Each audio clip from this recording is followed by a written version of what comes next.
Welcome to PM9 news. మీ ఈశ్వర్రెడ్డి.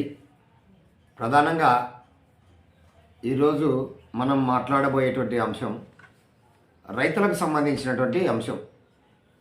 దేశంలో కానీ ఈ రాష్ట్రంలో కానీ సీడ్ కంపెనీలు ఏం చేస్తున్నాయి, సీడ్ కంపెనీలు ఎందుకు ఫెయిల్ అవుతున్నాయి, వారి యొక్క సీడ్ కంపెనీల మీద అధికారుల యొక్క పర్యవేక్షణ కానీ లేకుంటే ప్రజాప్రతినిధుల పర్యవేక్షణ కానీ ఏ మేరకు ఉంది, తర్వాత ప్రధానంగా డోర్ ప్రాంతంలో సీడ్స్ ఏదైతే కావేరీ సీడ్స్ ఉందో ఆ సీడ్స్ ఫెయిల్యూర్ అని సైంటిస్టులు వచ్చి అందరు కూడా సందర్శించిన ఈ తరుణంలో ఆ ప్రాంత రైతులకి ఇంతకు న్యాయం జరిగేనా అనేటువంటి విషయాన్ని తెలుసుకోబోతున్నాం.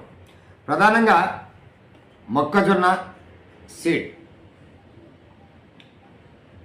మొక్కజొన్న కావేరీ సీడ్స్ అనేటువంటిది మామూలుగా ఈ యొక్క డోన్లో ఉన్నటువంటి మారుతి బాలాజీ ట్రేడర్స్లో ఈ యొక్క డోన్ ప్యాపిలి మండలాలకు సంబంధించినటువంటి రైతులు నాటడం జరిగింది. ఆ యొక్క షాపులలో ఉన్నటువంటి నమ్మకాలతో చాలామంది కూడా ప్రతి సంవత్సరం కూడా అక్కడనే తీసుకొని పోయి నాటుతూ ఉంటారు ఈ సీడ్స్ అనేటువంటివి. అయితే ఈ సంవత్సరము ప్యాపిలి మండలంలోని ఊటకొండ, తర్వాత చాలా గ్రామాలు, తర్వాత డోన్ మండలంలో ఉన్నటువంటి కొన్ని గ్రామాలు గార్లదిన్నే కావచ్చు, ఇది ఇట్లా అంటే దాదాపు ఈ జలదుర్గం ఈ రూట్లో, ఈ డోన్ నియోజకవర్గంలోని జలదుర్గం ఈ రూట్లో మొత్తము కూడా సీడ్ కావేరీ సీడ్స్. అంటే ఇప్పుడు కావేరీ సీడ్స్ వేరే చోట్ల వేరే ప్రాంతంలో సక్సెస్ఫుల్గానే ఉంది, కానీ డోన్లో ఉన్నటువంటి మారుతి బాలాజీ సీడ్స్ యొక్క ఈ ట్రేడర్స్లో తెచ్చినటువంటి నాటినటువంటి సీడ్స్ ప్రధానంగా ఫెయిల్ అయినాయి అనేది రైతులు కూడా అనేక రకాల ఆరోపణలు చేస్తున్నటువంటి ఈ తరుణంలో మనం డైరెక్ట్ PM9 న్యూస్ బృందం సపరేట్గా ఆ రైతులని సందర్శించి తర్వాత వారి యొక్క వాయిస్ని మనం బయట ప్రపంచానికి తీసుకురావడం, తర్వాత ఈ యొక్క అగ్రికల్చర్ డిపార్ట్మెంటు ఏదైతే మళ్ళా సైంటిస్టులు ఉన్నారో వారు కూడా వచ్చి ఆ గ్రామాన్ని ఊటకొండ గ్రామాన్ని సందర్శించడం జరిగింది. తర్వాత కోట్ల జయసూర్య ప్రకాష్ రెడ్డి గారు డోన్ ఎమ్మెల్యేగా ఉన్నారు. వారు కూడా ఆ ప్రాంతంలో ఊటకొండ గ్రామాన్ని సందర్శించినటువంటి దాఖలాలు మనం చూసినాం, మన మీడియాలో కూడా టెలికాస్ట్ అయినటువంటి సంఘటన.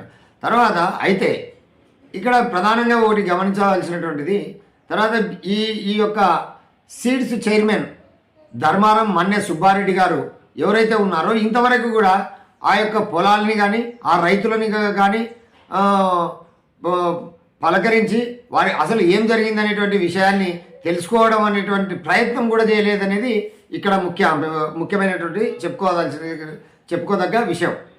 ఎందుకంటున్నానంటే ప్రధానంగా సీడ్స్కు సంబంధించినటువంటి చైర్మన్ అతను ఎవరు, ధర్మారం మన్నె సుబ్బారెడ్డి గారు.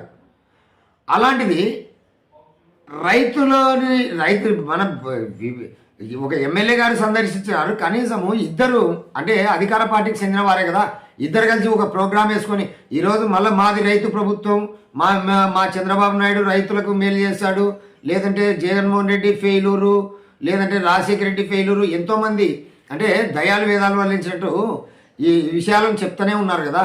అలాంటప్పుడు ఈ యొక్క ప్రజాప్రతినిధులైనటువంటి డోన్ ఎమ్మెల్యే గారు, తర్వాత ఈ సీడ్స్ చైర్మన్ మన్నె సుబ్బారెడ్డి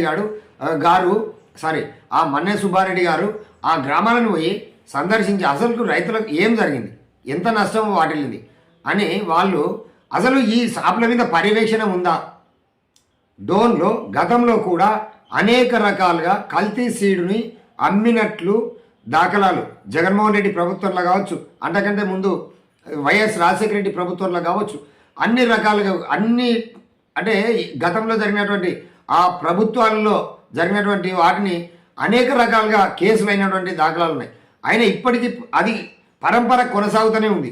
అంటే కల్తీ సీడ్ అంటే ఇంతమంది సైంటిస్టులు వచ్చినారు, ఇవన్నీ జరిగినా కూడా ఆ రైతులని వీళ్ళు పోయి ఒక మూకుమ్మడిగా సందర్శించిన ఆ పొలాలను సందర్శించిన దాఖలాలు లేవు.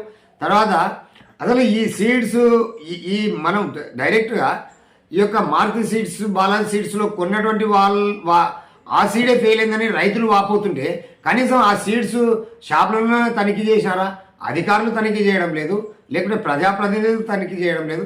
అసలు మళ్ళా ఈ యొక్క దయాలు వేదాలు వల్ల ఇచ్చినట్టు మాది రైతు ప్రభుత్వం, మేము రైతు పక్షపాతులం అని చెప్తా ఉన్నారు. నిజంగా వీళ్ళు నిజంగా రైతు పక్షపాతి ప్రభుత్వం అయితే ఖచ్చితంగా ఇప్పటికీ కూడా ఇద్దరు కలిసి, ఎవరు ధర్మారం మన్నే సుబ్బారెడ్డి గారు సీడ్స్ చైర్మన్ ఎవరైతే ఉన్నారో వారు, తర్వాత డోన్ ఎమ్మెల్యేగా కోట్ల జయసూర్యప్రకాష్ రెడ్డి గారు ఎవరైతే ఉన్నారో వారు, తర్వాత అధికారులను వెంటేసుకొని ఆ యొక్క పొలాలని సందర్శించి ఆ రైతులని సందర్శించి రైతులకు భరోసా ఇవ్వాల్సినటువంటి బాధ్యత ఈ ప్రభుత్వం పైన, ఈ ప్రభుత్వ ప్రజాప్రతినిధుల పైన ఉందని చెప్పేసి చెప్పక తప్పదు. ఇప్పటికైనా కూడా వీరు నిజంగా రైతు పక్షపాతులైతే వీరు సందర్శిస్తారు. లేదంటే మామూలుగా ఈ మీడియాలో మామూలుగా వస్తూ ఉంటుంది, మాకేమవుతుందిలే అని అనుకుంటే అది వాళ్ళ విజ్ఞతకే వదిలివేయాల్సి ఉంటుంది. అంతేకాకుండా ఈరోజు మామూలు మత్తులో అగ్రికల్చర్ డిపార్ట్మెంట్ కావచ్చు, ఇంకో డిపార్ట్మెంట్ కావచ్చు, మామూలు మత్తులో కాకుంటే కనీసం ఈ జగన్మోహన్ రెడ్డి హయాంలో జగన్మోహన్ రెడ్డి గారి ప్రభుత్వ హయాంలో రైతు భరోసా కేంద్రాలను ఏర్పాటు చేసినారు. ఊరికి ఒకరు ఆ యొక్క అగ్రికల్చర్ డిపార్ట్మెంట్కి సంబంధించిన వాళ్ళు ఉన్నారు. అసలు ఆ పొలాల్లో ఏం జరుగుతుందనేది పర్యవేక్షణ ఎక్కడుంది? వీళ్ళకి జీతాలు కూడా ప్రభుత్వం బాధ్యత వస్తుంది కదా, ఆ ప్రభుత్వ జీతాలు రైతుల నుండే కదా వస్తున్నది.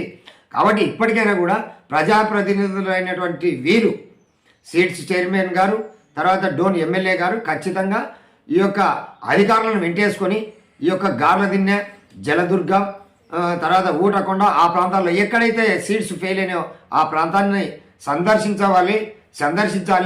సందర్శించి రైతులకు న్యాయం చేయాలని చెప్పేసి ఆ ప్రాంత రైతులు పదే పదే మొత్తుకుంటూ ఉన్నారు. సందర్శిస్తానని చెప్పేసి మనం కూడా కోరుకుందాం. రేపటి న్యూస్లో ఒక సెన్సేషనల్ అధికార పార్టీకి సంబంధించినటువంటి మైనింగ్ మాఫియా రాబోతుంది. చూస్తూనే ఉండండి PM9 న్యూస్. మీ ఈశ్వర్ రెడ్డి.